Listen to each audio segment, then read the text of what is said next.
You're watching ABC7 News at 7.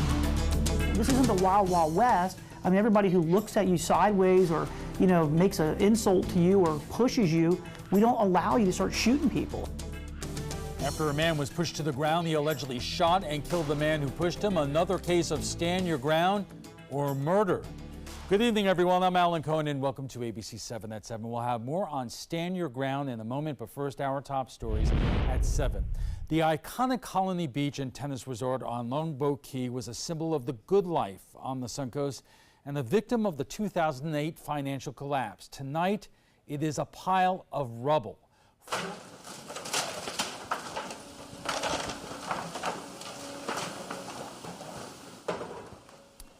The 4 balconies were ripped apart. There were 28 buildings and 18 acres of property in total. The demolition comes about 2 months after the town of Longboat Key issued an emergency demolition permit because of safety concerns. Great things that happened here, but over the last 10 years, the only thing that's happened here is the buildings have deteriorated, which puts us where we're at today. So it's time to move on to something new that can create new great memories.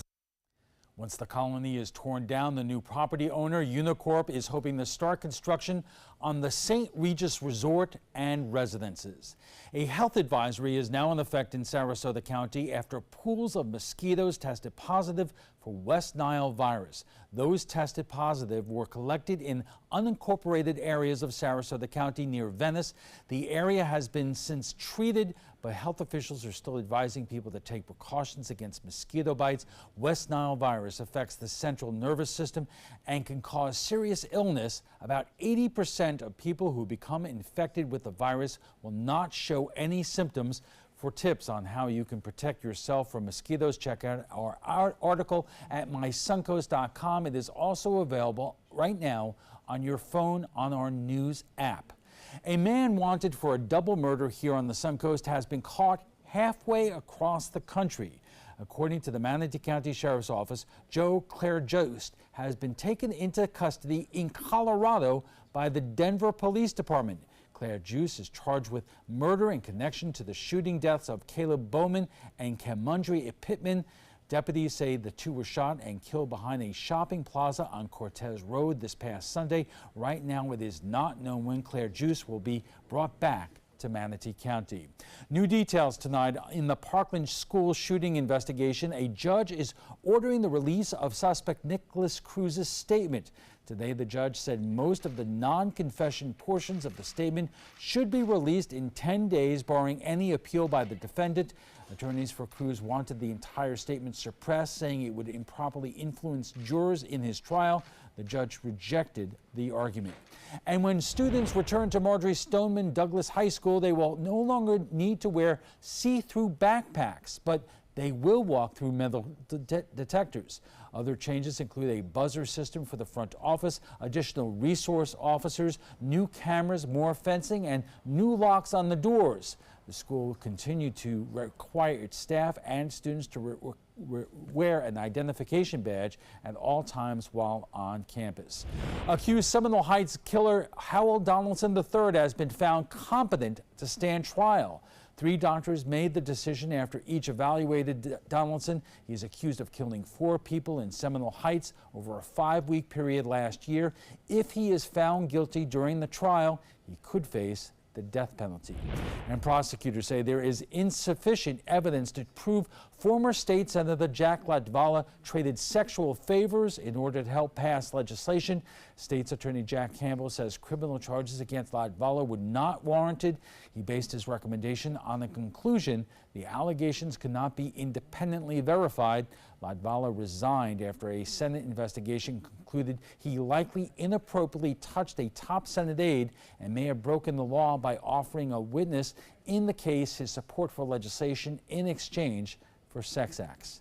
Now let's head over to ABC7's chief meteorologist Bob Harrigan with the first alert forecast. Bob. Thanks, Alan. You may have noticed it's hot out there right now. The dew point temperature is way up, and that makes the feels like temperature heat index 95 degrees. That's with a relative humidity of 70% and 86 on the temperature. The temperature is not too bad, but it's that high dew point that causes that high relative humidity. Winds out of the southwest now. That's what we're expecting for your beach walk if you're going to check out the sunset tonight. Skies will be partly cloudy. There's some high clouds around. And sunset will be right at 8:22. The days are getting shorter. Stone Castle sent that one in from last night, and a beautiful shot it is right there. Well, high pressure is the big story. It's going to come back, and it's going to be changing things up a bit. You know, we haven't had our typical afternoon and evening thunderstorm patterns. Well, that is soon to change. On Saturday and Sunday, you'll start to notice that, and then all throughout next week, it appears. But still, with this trough of low pressure draped over the state, we'll still see a chance for those morning showers, but they'll be few and far between, and they will produce some moderate to heavy rainfall at times and occasional lightning strike, just like we saw this morning. There's a little bit of activity starting to pop just to the south and west of Pinellas County, and that's moving off to the east. There's an outflow boundary moving through DeSoto and Hardee counties right now. That's going to cause a few isolated inland showers, but all in all, fairly quiet right now across the coast. And we had some showers earlier today near Parrish and also Bradenton. Palmetto got some rainfall, even northwest Bradenton, but not now. Things are going to stay warm too. It's going to stay into the mid 80s right through. It looks like 10 o'clock and low 80s by 11. Well, you want to have our app on hand as we enter into the peak of hurricane season with August and September. Those are the two biggest months. Haven't had a lot going on through July. It's been rather quiet.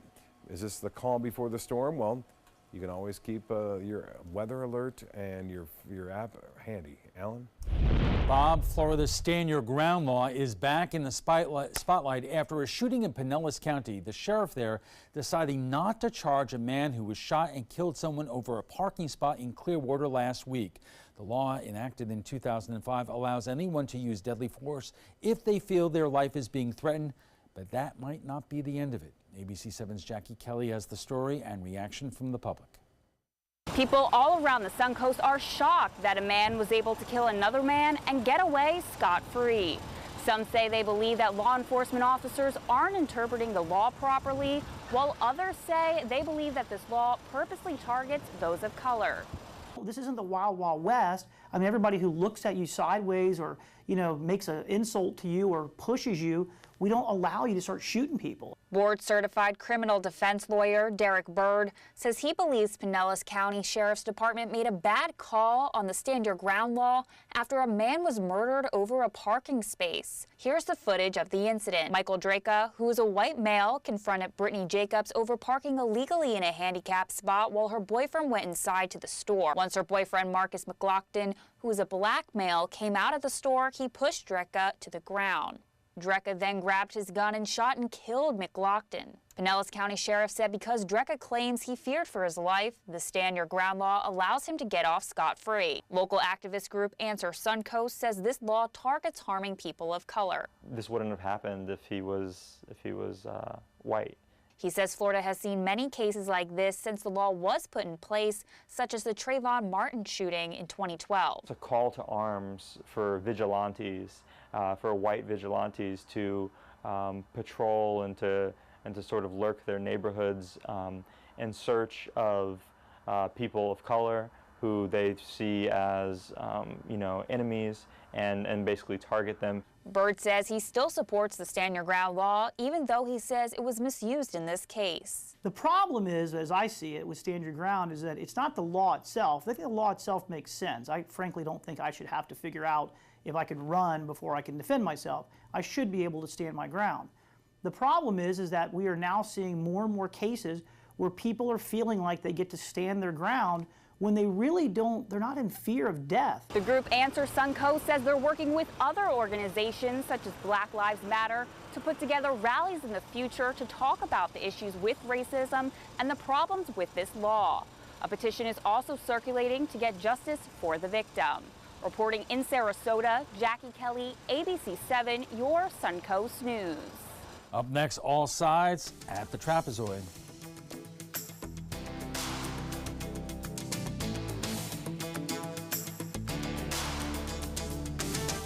For more than 100 years, American Humane Association has been teaching kids to be kind to animals.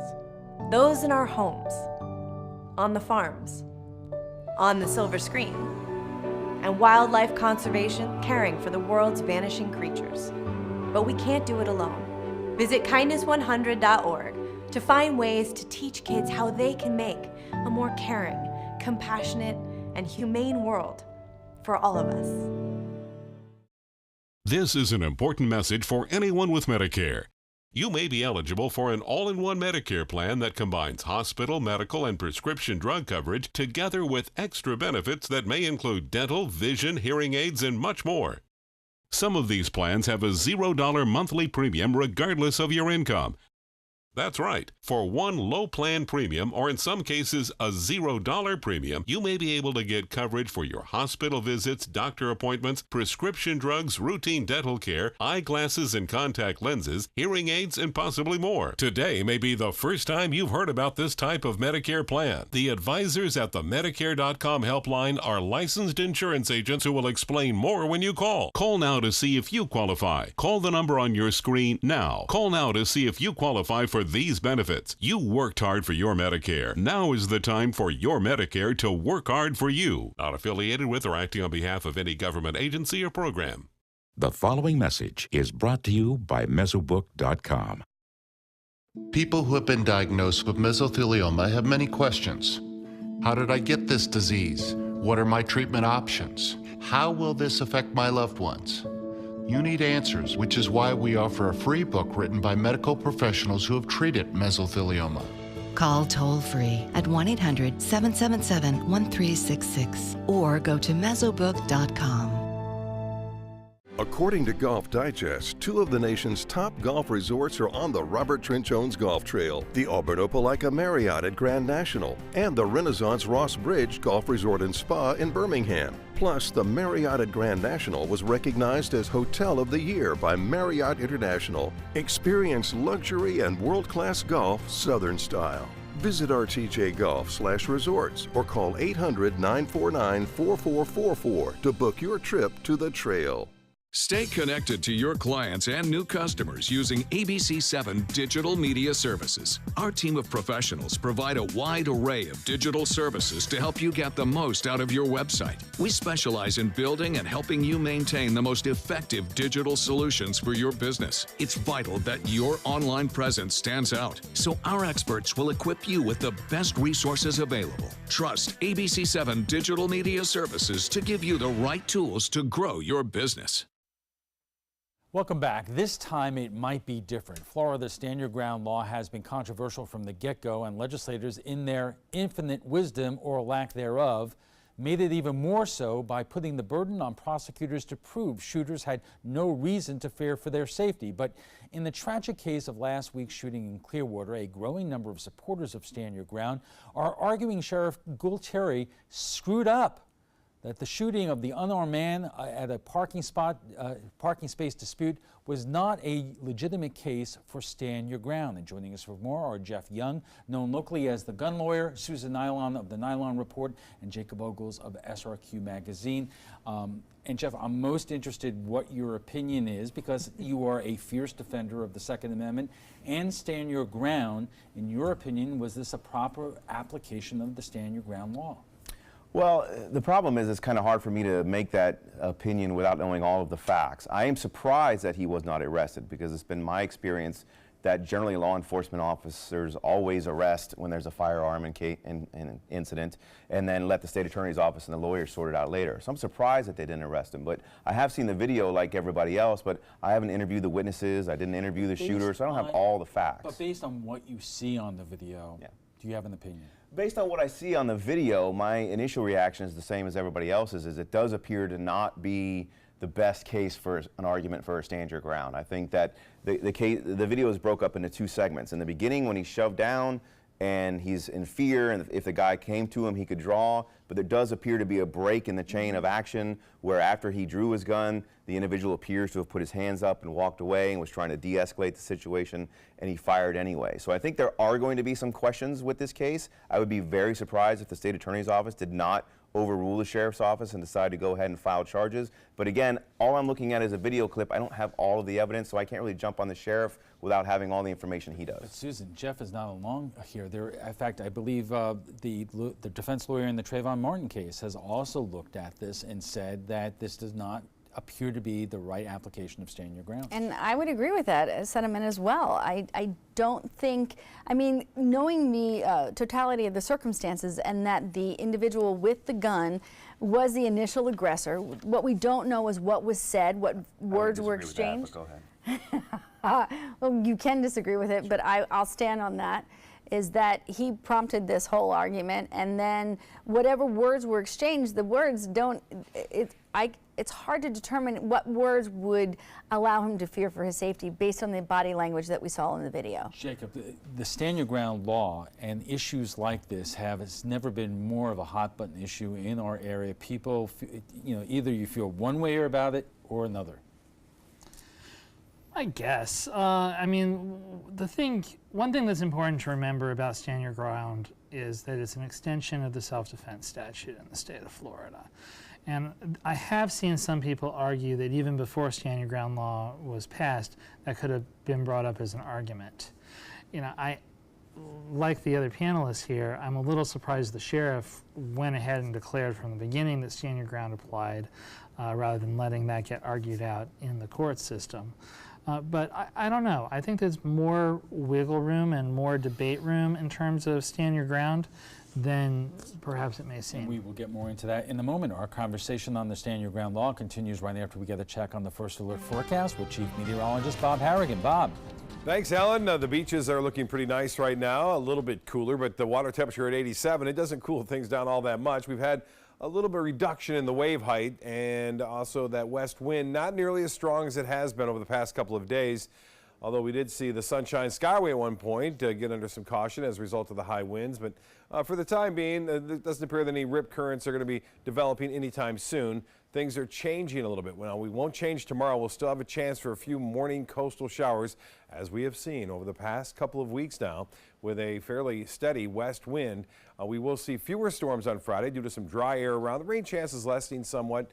We didn't see many today. We'll see fewer tomorrow, but there will be some out there. And back to the late day storms for us on Saturday and Sunday specifically. We're going to see those afternoon and evening variety of storms, so we'll get rid of that morning activity for the most part. It looks as though we will see that pattern persist too, right through all of next week, with little change, with good chances for scattered showers and thunderstorms throughout the late day. You can see those storms on the East Coast for the most part near Lake Okeechobee. Had some heavy weather into Hillsborough earlier. That has since dissipated and moved on. Once in a while we see a little flare-up of a storm here out in the Gulf of Mexico, but not a lot of activity going on. For us tonight, there is an outflow boundary which continues to work its way southward. It could kick off a few isolated cells in the inland counties. And as I mentioned, there's still a chance for one or two lone showers to pop on the coastline and some of the area beaches, but not many. And most areas will stay dry. It's dried out up to the north of us, too, where they had some rough weather along I-75 near Interstate 4. But the overall picture showing a little increase in rainfall over the Bahamas, and that's what we're going to start to see. Some of that moisture coming back into play and that convergence set up. Rainfall amounts today, not all that great, pretty isolated. Manatee County getting the most and not that much. Showers near the north end of Longboat Key, and then again at the south end of Longboat Key, picking up 0.6 of an inch there. Rain fell all the way out to I-75 and near State Road 64 and near Ellington earlier this morning. The dry air, there it is right over much of north central Gulf of Mexico. This trough of low pressure, this unusual trough, is going to shift and lift out of here, it looks like, on in through Friday. And as that happens, high pressure will build in from the south. It'll still give us that westerly component, but it will slowly work its way northward on Saturday, and that tends to turn the wind more to the south and to the east. Now, the forecast model is suggesting some inland storms through the evening, then a couple popping up here and there in the Gulf of Mexico, work their way onshore. Not a lot, and then tomorrow morning you can see some action, very isolated, pushing from the Gulf onshore. This is the last day of that, though, and things will change on Saturday. 87 in Jacksonville, 79 is cooler in Orlando due to some rain that has fallen. And temperatures all in the mid to upper 80s, resembling the water temperature at 87 degrees with that west to southwest wind. A little warmer in Sebring at 90. Currently it's 86 and the feels like temperature now at 95 degrees. The high today was right at the average of 91. 79 was your morning low. Well, let's check the forecast out for boaters then. Tomorrow we're expecting winds to be out of the southwest. It's at around 15 knots to start the morning off, and then 5 to 10 in the afternoon. Rain chance is pretty small, 30%. We bounce up to 50%. A lot of that will be inland too. Then coastal showers and storms come back in full effect all the way through next week, beginning Sunday. High temperatures will be right around 90 degrees. Alan will be back with his guests right after this. Stick around. Did you know you could get life insurance for less than 32 cents a day? With guaranteed acceptance whole life insurance through TruStage, you can get up to $25,000 in protection with a single phone call, and you cannot be turned down for any reason. Even if you have health problems or are living on a fixed income, guaranteed acceptance whole life insurance policies could work for you with prices starting at less than 32 cents a day. That's as low as $9.40 a month. TruStage can help free your family from immediate financial stress when you're gone. Utility bills, mortgages, car payments, those are a lot of things that can add up pretty fast. My mom didn't have life insurance and the cost all fell on me. And that's expensive. We're still paying for that. Yeah, we're still paying for that. Call 1-800-218-4991 now. In one phone call, you can help prepare your family with protection amounts up to $25,000. There are no medical tests or health questions. And remember, you cannot be turned down for any reason. In fact, TruStage policies are already protecting over 18 million Americans. And rates are designed to be affordable, starting at less than 32 cents a day. That's as low as $9.40 a month. Plus, your price will never increase and your benefit will never decrease. When I leave, everything will be taken care of for them. Call 1-800-218-4991 now for a free, no-obligation quote. TruStage offers plans to fit your budget with prices starting at less than 32 cents a day. Help protect your family from immediate financial burdens after you're gone with guaranteed acceptance whole life insurance through TruStage. Call 1-800-218-4991 now. Did you know that a dirty CPAP system can make you sick? If you knew what could be growing in your mask and hose, it would keep you up at night. Now SoClean.com has released the world's first and only automated hands-free CPAP cleaner and sanitizer. With its patented design, SoClean is fast, effective, and hands-free, killing 99.9% of all CPAP germs. Try SoClean now through this special TV offer free for 30 days. Just call 800-604-0398. My health has improved. It's simple to use and I'm not worried about infections. SoClean works on all CPAP machines and popular masks, destroying CPAP bacteria, viruses, and germs without the daily hassle of washing your system by hand. Just place your mask in, close the lid, and in just minutes, voila! Sanitized and ready to use. Try SoClean risk-free for 30 days. This is a limited time offer. Call now, 800-604-0398. Or visit SoClean.com today. Welcome back. We are debating whether last week's shooting in Clearwater was a legitimate case of stand your ground or was it murder. Joining us for more are Jeff Young, known locally as the gun lawyer, Susan Nylon of the Nylon Report, and Jacob Ogles of SRQ Magazine. I want to get to the politics of this in our next segment, but let's break down what we saw on the videotape. You know, Jeff, your point was that there seems to been a gap between the victim shoving the gunman and apparently backing up when the gun was drawn. But what about what precipitated this event? There was a dispute over the victim's girlfriend parking in a handicap parking space and the gunman taking issue with that. What role does the gunman's aggressiveness in that situation have on whether or not this was a legitimate case of stand your ground?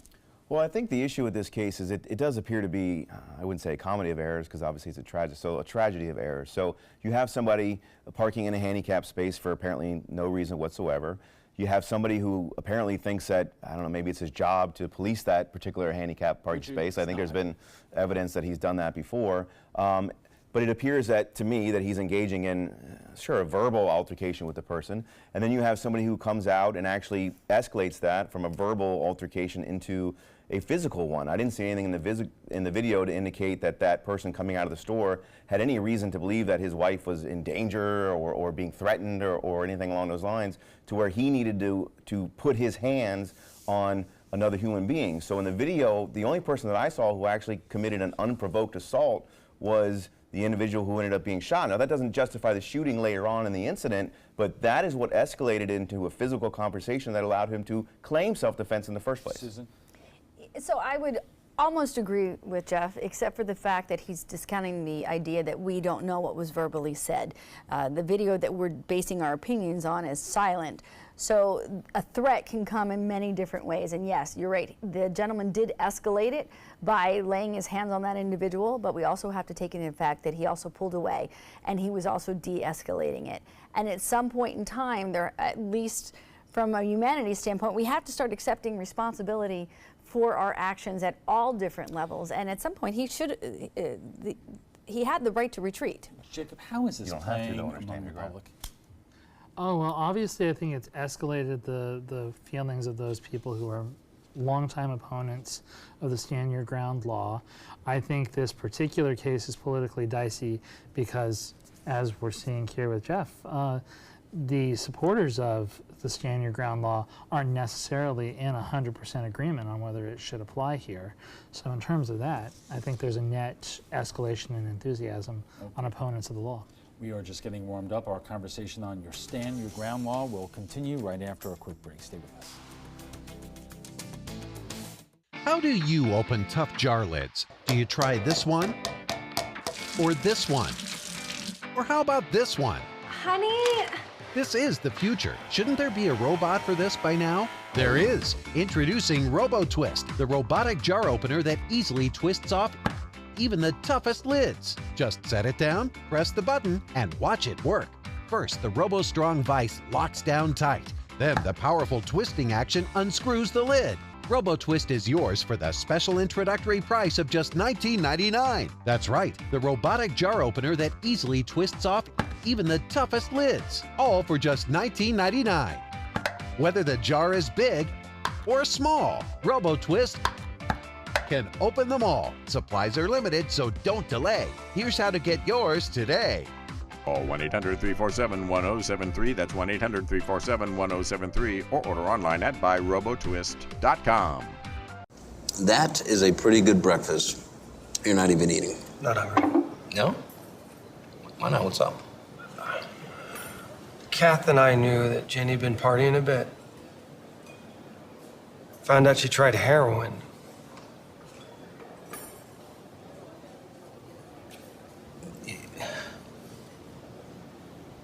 Most people don't know what to say about drugs, but we do. Visit us at drugfree.org. Planning a Carnival Fantasy Cruise out of Mobile? Then check out the park and cruise packages at the luxurious Battle House and Renaissance Riverview Plaza hotels. Stay at the Battle House for $169 per night, or the Riverview Plaza for just $149 per night, and leave your car for the duration of your cruise. Includes transportation to and from the cruise terminal. If you're cruising out of Mobile, come stay with us. Call 1-800-MARRIOTT or visit Marriott.com now. There was this big bruise on my friend's face. I didn't want to see it. I didn't want to think her own nephew could have hit her. I didn't want to see it. My mother's bank account was emptied, and a caregiver had taken control of it. I didn't want to see it. My father's refrigerator, there was hardly anything in it. That's unusual for him. It's tough to see that a senior citizen is being abused, physically, emotionally, sexually, or financially. Elder abuse is a crime. So see the signs. Stop the crimes. Here we go. We're gonna go out there in the rain. Gonna get wet. All right, here we go.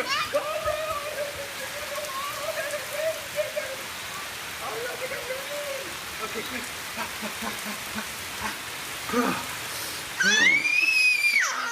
Oh yeah, yes. So much fun. Mwah. We're getting so wet. My name is Haley. I have Fragile X syndrome. I work with Chartwells at Einstein's and FAU. I like being up front and interacting with students. The students are very nice and very hungry. Having a job is a big ticket for independence. Hi, this is Dan Marino. When your business recruits people with disabilities, everybody wins. To find out how, go to disabilitieswork.employflorida.com. You're watching ABC7 News at 7:30.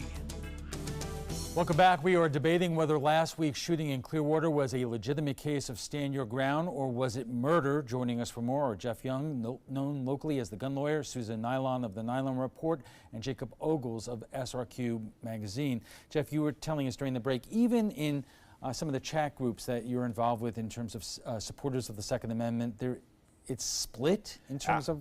Absolutely, there's no question about it. I mean, I've posted about this and blogged about it on my Facebook page and all the other large Facebook page and social medias around, and it is very divided right now. There are some people that say this is a clear-cut case of murder and the guy wasn't justified in shooting, and then you get a bunch of other people that say, look, the guy was, 20 years younger than him, twice his size, he knocked him down for no reason. And it could go both ways. Everybody's in agreement that stand your ground is a good law, but this particular case is very divisive. Is in agreement. In my group is, yes. It is. Obviously another.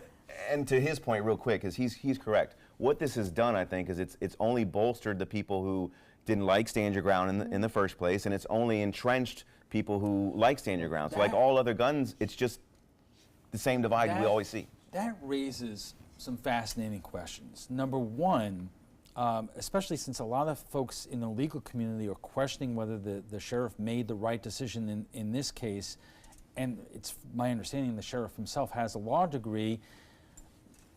Do you see that the sheriff has been trying, did he make his decision for a reason that maybe this will be litigated further or there will be some more debate taking place on it? I mean, it's possible. Again, the issue is all we are seeing these little clips of the video. We don't have the witness statements. As was pointed out, there is no audio. We don't know what people were saying. Maybe after he shoved him down, he said, I'm going to kill you or I'm going to come after you, and that's why he drew his gun. I don't like making judgments on cases that I don't have all the facts for. I trust that the sheriff has all the facts, and that's what he based his decision on. Now, I know the sheriff has a past when it comes to Second Amendment rights. He's not necessarily a big supporter of them, so is it possible that maybe he has some other long-term agenda or something that he's playing out here? I don't know, but all I know is I don't know everything about the case, so I think it's easy for us to sit here as not being the people who were shoved down on the ground and had a man standing over us or the person who did the shoving to really pass judgment. Right. That's what the law and the courts are for. So now the state's attorney will be looking at this case. Would you be surprised if the state's attorney would reach a different conclusion? Yeah, I think my gut tells me the state's attorney will take this up. I think meaning he would charge him. He would, yes. I think he would be charged with murder on this, or at least, I don't know. I don't even know. Jeff would probably be better at naming all the charges that are available. But I think that number one, if there wasn't a video, it might be a different story. But the video is already out there. There's a lot of people debating it, and there's a lot of focus on it.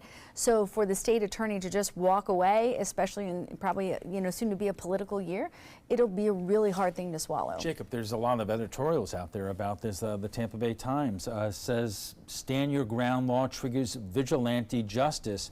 I know we just had the legislature redefine stand your ground recently, but might this be the impetus for another debate in the state legislature? It feels like every year we have another impetus for the further debate on this law in the Florida legislature, and it's been that way from the beginning. I covered a stand your ground law for the Fort Myers News Press 11 years ago, where people who voted for the original stand your ground law were saying it was being misapplied, and it was coming up for conversation again. This has been happening since this law originated, and I think, yes, this is going to be debated in the legislature once again. But here's the question. On one hand, the state legislature did something this past year it has not done in many years, and that is adopt more stricter gun control in the aftermath of Parkland. But Susan, we're in a political campaign right now where the Democrats are hoping to make huge gains in the state legislature and in the governor's mansion. Will Democrats take this up in this election with this much on the line? I'd be surprised if they didn't. I really would. With what happened at Parkland and with all the activity from the students, and even, you know, like Phil Levine, who is running for governor, he's taken a very anti-NRA stance, and a lot of even local politicians have done the same. So I don't think they would be afraid of this at all. This would be a really good topic to discuss and to use as a part of the reason that they needed to be elected. Jeff, based on this situation and the uncertainty we all have about it, is there something that the legislature should look at? No, I mean, I'm actually quite satisfied with the way the stand your ground law is. I disagree with Derek Byrd. He's a colleague of mine. We've known each other for years, but I haven't seen any sort of large uptick in any sort of wild, wild west phrase that you always hear, or vigilante justice. You have shootings taking place now that have always taken place, and just like always in the past, law enforcement investigates it, they make a decision, then the state attorney's office will investigate it, they make a decision, then it goes to the court system. It's not any different than it always has been. How often do Not true. Okay, let me ask this question first. How often do you have a situation where police, the sheriff, decline to charge, but the prosecutor reverses that and goes ahead? Well, it's rare that you have law enforcement that doesn't make an arrest in these cases. I would agree. And I don't think it's that rare for them to be overturned by the state attorney's office, especially when politics come involved. I mean, George Zimmerman, they originally didn't arrest him, and then it became a big political issue, and they charged him, I think, only for political reasons, and they ended up looking like idiots by the time the trial rolls around.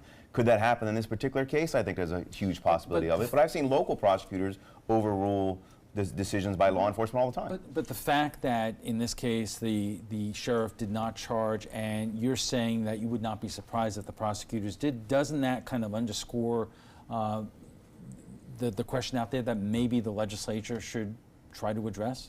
But I'm not sure what they would address. I mean, all it says, all this Stand Your Ground did, as was pointed out earlier, is it extended the castle doctrine from your house out in the public, and you no longer have a duty to retreat. It did add a few extra things, such as law enforcement needs to make an initial determination of whether it was self-defense, et cetera, et cetera.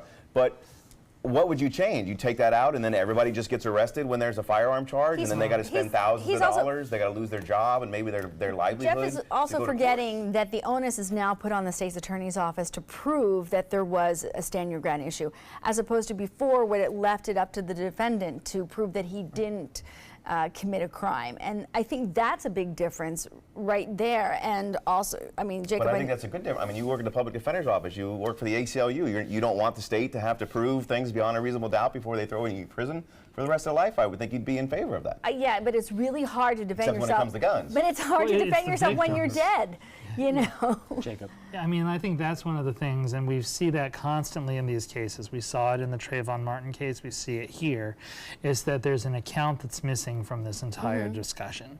And that's where Stand Your Ground has kind of muddied some of the conversation. The account that you're talking about is that the victim cannot speak and explain their portion of what happened. So you're only getting one person's perspective and maybe a few witnesses if they're there. Or you have a video in this case which shows. Or you have a video, but obviously we're already having a dispute of who's responsible and who's the aggressor based on that video. So it's a challenge, and the one person who you really need to hear from is dead. So that is a big problem, and it has changed greatly throughout. But that's always the way it's been in murder cases. If the person is dead, they can never speak about whether it's self-defense or home invasion or whichever. But one of the things that we see regularly with these cases is, if not for that person being dead, they could just as easily claim that they were defending themselves. Correct. Instead, we don't have that testimony to put on the equation. And someone but then gets what's arrested. The alternative? Everybody gets arrested and they have to go to court to prove their innocence? That's not how it works in America. The state has to prove it. You're presumed innocent until... We've got an entire county jail filled with people who have to prove their innocence. And they shouldn't have to. Again, as an ACLU lawyer and a public defender, you should be against that. I'm against that. It's presumption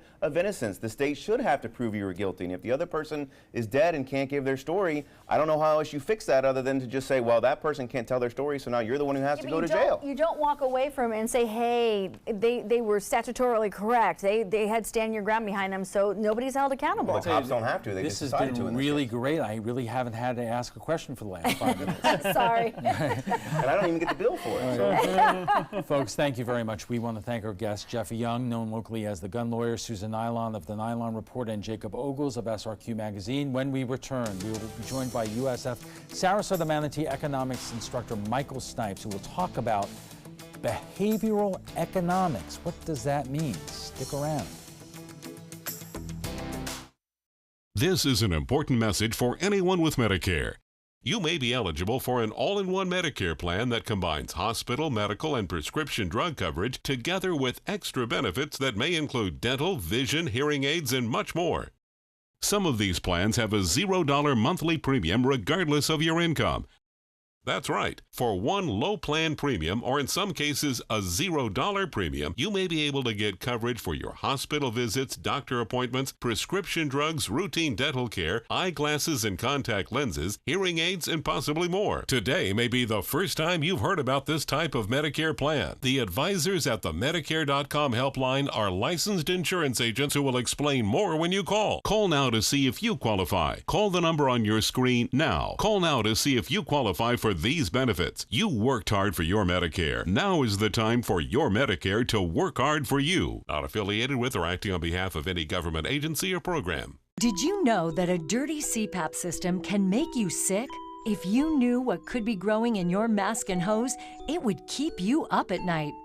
Now SoClean.com has released the world's first and only automated hands-free CPAP cleaner and sanitizer. With its patented design, SoClean is fast, effective, and hands-free, killing 99.9% of all CPAP germs. Try SoClean now through this special TV offer free for 30 days. Just call 800-604-0398.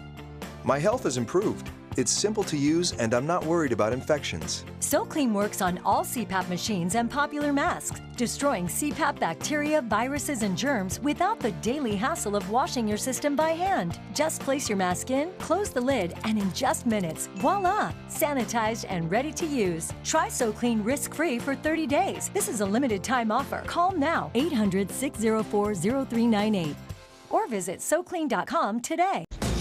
Coast Guard, we are taking on water. The United States Coast Guard. They secure our ports and waterways, protect our environment, keep drugs away from our kids, and save lives. It's dangerous work. And in times of triumph or tragedy, the Coast Guard Foundation answers the call to support Coast Guard members and their families. Learn more at coastguardfoundation.org. My name is Stephen Jaffe. The law firm's name is Farmer Jaffe. One of the beautiful things about Julius is he's always smiling, and it becomes infectious. The fact that Julius has a disability has absolutely nothing to do with the quality of work that he's done. Just a great person you want on your staff. Hi, this is Dan Marino. When your business recruits people with disabilities, everybody wins. To find out how, go to disabilitieswork.employflorida.com. Welcome back. Behavioral economics. What is it and how can it affect us? Lucky for us, we have USF Sarasota Manatee economics instructor Michael Snipes here to explain. Michael. Sure. So a lot of what most people think of as economics really kind of falls under the class or the type of what we call classical economics. And so there's this idea, this running joke of economists kind of thinking about people kind of acting as what we call homo economicus, right? And what classical economics really assumes is that we have perfect knowledge. People know everything, or people are emotionless. You know, people are rational, things like that. And so that's really kind of what a lot of more, we have somebody here, more classical economics really kind of thinks about. But there's a lot of situations in which, kind of the real life doesn't necessarily follow these predictable things. And that really kind of falls under what we call behavioral economics, right? So let's say that we have something distracting going on in the background. Like what? Like what? I don't know. So that might be something that could change the way we behave. That might change the way we make decisions, right? And so what behavioral economics does is it tries to take into account kind of how the brain actually makes decisions, how the brain actually functions. Because humans are not always rational. Sometimes we're irrational, right? It might be the case that we have incomplete information. Why on earth is there a giant fox walking around, for example? That might be something that influences our emotions, perhaps introduces a certain measure of bias into our decision making. And when we're talking about behavioral economics, a lot of the times when we see things like bubbles, the housing bubbles start to form, or we think about kind of herd mentality, or there is a kind of a classic example, there's a classic example of a gorilla walking back and forth, and people would not necessarily even notice the gorilla walking around. And so things like herd mentality, things like bubbles forming, things like that, aren't necessarily explainable very well under kind of the classical assumptions of economics. And so we really need kind of a more behavioral approach to economics, which really does take into account the fact that people sometimes act irrationally, sometimes act emotionally, sometimes have bias, and that changes the way we think about things, distractions or things like this. I guess I see how we could be in a trade war right about now. Yes. And so there was a kind of a classic example that came from behavioral economics of a group of individuals were bidding on a bottle of wine. And so what they did is they took the last 2 digits of their social security number and wrote it down. And then they made bids on this bottle of wine.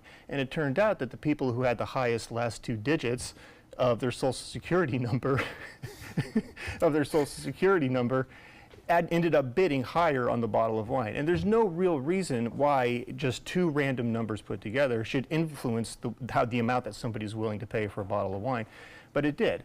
And so under kind of the classical economics model, that we kind of have trouble explaining that type of behavior. Michael, thank you very much. We want to thank USF Sarasota Manatee Economics Instructor Michael Snipes and also Professor Fox for joining us. When we return, did a member of the press get a ban from going to an open event at the White House?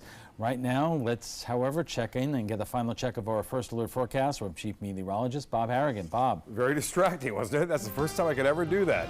Just following the fox, right? It was funny. A tower cam showing calm conditions out there on the waters right now, and that's a result of the high pressure starting to build in, that low pressure moving out. The pressure gradient is weakening right now, and that's a good sign. And looks like no problems with rip currents anymore, even through the weekend. It will not be a problem as a result of things working out a little bit better as far as that wind goes. Although the wind has been out of the west today, it's going to change a little bit on the weekend. We're going to see more of a southeast to south wind throughout most of the day. And then we will see that little west coast sea breeze developing in the afternoon, which will fire off some showers and some thunderstorms, mainly in the afternoon and evening, and especially Central Florida Saturday, pushing back toward the coast on Sunday. Looks like a better chances of that happening. There are some outflow boundaries out there still dancing around the coast. You can see 1 or 2 lone showers are possible making their way onshore. And as far as any kind of heavy rain goes, it's now down near Lake Okeechobee. That activity continues to develop as a result of lake breezes and as well as the Atlantic breeze. Some dry air in place. Earlier you can see that covering all the way down into the Gulf of Mexico. This is the European forecast model. As we take you through time, you'll start to see a little bit more green showing up across our area on the afternoon and evening, both on Saturday and Sunday and Monday. That's right, we're into that pattern, and it's going to continue. So finally into a summer pattern for at least a week. It may be changing next week, who knows. 11 o'clock, still very warm, 80 degrees, and the humidity will be high, so it'll feel like about 90 at 11 o'clock. There's not a lot of cooling showers around. Temperatures up and down the coast, pretty close to what the water temperature is. 85 in Longboat Key, 86 at Rosedale, the Meadows 87, and Kensington Park, you're at 86 degrees. Lake Sarasota the same, 87 in Northport, and Rotunda at 86, Inglewood at 86 as well. Currently temperature at 86. Feels like temperature is at 95 degrees right now, and a west wind at 9, the pressure 30 inches even, and that is going to rise too. The high pressure will build in. Over the U.S., it's been a tough couple of days in places like Virginia, New Jersey, up to New York, and then Vermont, New Hampshire tonight getting some rainfall. But that heavy storm that brought on the flooding concerns has now shifted east. There is a weak cold front making its way through Missouri now. That's heading down to the southeast. It's going to wash out before it gets to Georgia, it looks like. So it's not going to disrupt that high pressure ridge too much. That's the reason why we've seen such a westerly flow lately, is all this trough of low pressure is built in, and fronts have been moving down into the southeast, which is highly unusual for summer. Out west, it's just the heat that's going on. So we have the cooler readings over the Great Lakes today. No rain now into the Carolinas. The Northeast getting some severe weather in Cleveland, some flooding problems there with some severe weather watches and warnings up. Also into Colorado, western portions of Kansas tonight. Could see some rough weather, but elsewhere things are fairly quiet. Satellite and radar review showing that line right there, right over the top of us, and that's that trough of low pressure, which will give us a chance for a few morning showers. Beach and boating, few morning showers. Once again, southwest winds will be at 15 knots. They'll subside somewhat, 5 to 10, and a moderate chop on the bays and inland waters. The forecast calling for a slight chance for morning showers and early afternoon near the coast. If we see anything in the evening, it should be mainly inland. And then we get back to that typical afternoon Florida weather with showers and storms back in the picture. And lightning will be a big factor too over the weekend, so keep that in mind. We haven't seen much over the past couple of weeks. Alan will be back with primetime headlines right after this. The following message is brought to you by Mesobook.com. People who have been diagnosed with mesothelioma have many questions. How did I get this disease? What are my treatment options? How will this affect my loved ones? You need answers, which is why we offer a free book written by medical professionals who have treated mesothelioma. Call toll-free at 1-800-777-1366 or go to Mesobook.com. The day you lose your strength is the day you lose your independence. Muscle is lost with age, affecting your energy, balance, and mobility. Before you know it, you're depending on others just to get through the day. But you can reverse and prevent muscle loss.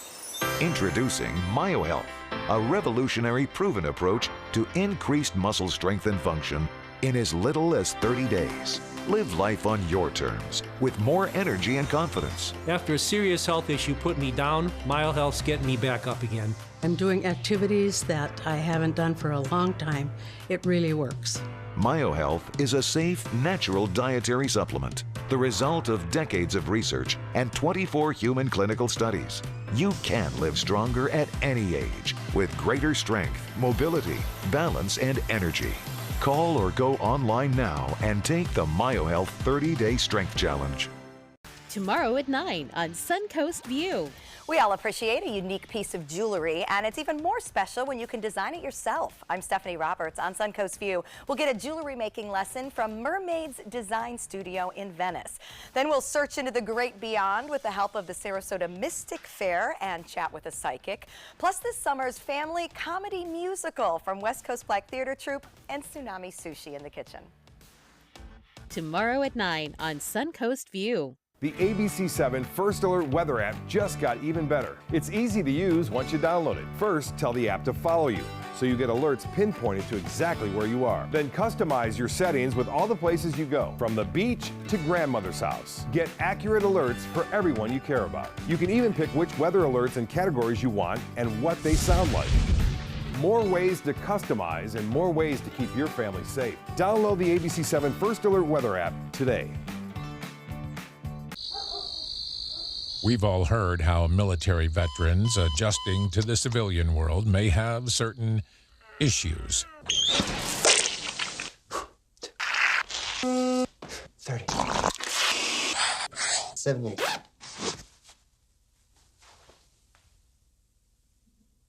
If only everyone had this issue. No matter what challenge they face, Easter Seals is here for America's veterans.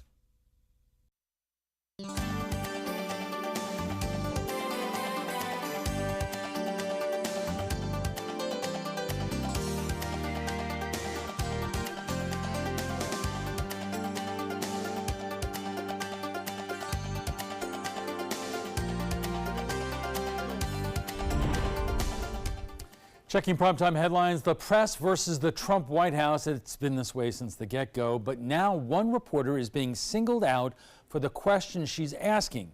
ABC's Karen Travers has more. Tensions between the White House and the reporters who cover an administration are nothing new. But an unprecedented and very aggressive move by the president's communications team has reporters here rallying around a colleague. For our farmers, for our It was a standard photo op in the Oval Office. Well, thank you very much. As President Trump wrapped up remarks Wednesday, White House reporters did what they always do, shout questions. For you, Mr. President? Thank you. But the president would not engage and didn't answer questions about his former personal lawyer and fixer Michael Cohen or Russian President Vladimir Putin. It would not have been controversial, except for what happened next. CNN says that its reporter asking those questions in the Oval Office, Caitlin Collins, was later told by the White House that she was not allowed to attend an event open to all of the White House press. White House Press Secretary Sarah Sanders defended the action, saying Collins, quote, shouted questions and refused to leave, despite repeatedly being asked to do so. But CNN said that action was retaliatory in nature for the tough questions Collins asked. The White House Correspondents Association weighed in with a strong statement saying this type of retaliation is wholly inappropriate, wrong-headed, and weak. It cannot stand. Even Fox News, the president's favored network, said it stood in solidarity with CNN. To his credit, President Trump regularly engages with reporters during photo ops, much more so than his predecessors. Here's my question to him last month. President, when did you learn that Justice Kennedy? About a half hour ago. A key point here is that the CNN reporter was doing her job. White House reporters will continue to ask President Trump questions, and he'll continue to answer them when he wants to. Karen Travers, ABC News, the White House. Ohio Republican Congressman Jim Jordan wants to be the next Speaker of the House. He is sending a letter today to his colleagues letting them know he'll run to replace Speaker Paul Ryan, who is retiring. Jordan is a leader and a former chair of the conservative House Freedom Caucus. He recently has been accused of turning a blind eye to allegations of the sexual abuse of wrestlers at Ohio State University. House Majority Leader Kevin McCarthy of California has also expressed interest in running to replace Ryan. Oh boy, former Trump administration aide Omarosa Manigault Newman is releasing what is being described as a tell-all book on August 14th. The former Apprentice star worked in the White House Office of Public Liaison for nearly a year before resigning last December. The book is titled Unhinged, an insider's account of the Trump White House. The title suggests it will not be a flattering book for the president or his allies. Today's announcement called it a stunning tell-all takedown from a strong, intelligent woman whose every name and number is unhinged, a must-read for any concerned citizen. Facebook's investors don't like what's happening to the company on Wall Street. Stock plunged 19% at this morning's opening bell, wiping out a $120 billion market value. Mark Zuckerberg alone lost $11 billion, according to Forbes. This slide followed yesterday's earnings report that revealed lackluster growth in revenue and ad revenue. The company took a beating from critics in the aftermath of the Cambridge Analytica scandal, wherein the firm took information from nearly 90 million Facebook users without permission. That's all the time we have for this evening. I'm Alan Gold. Thanks for joining us. Have a good night.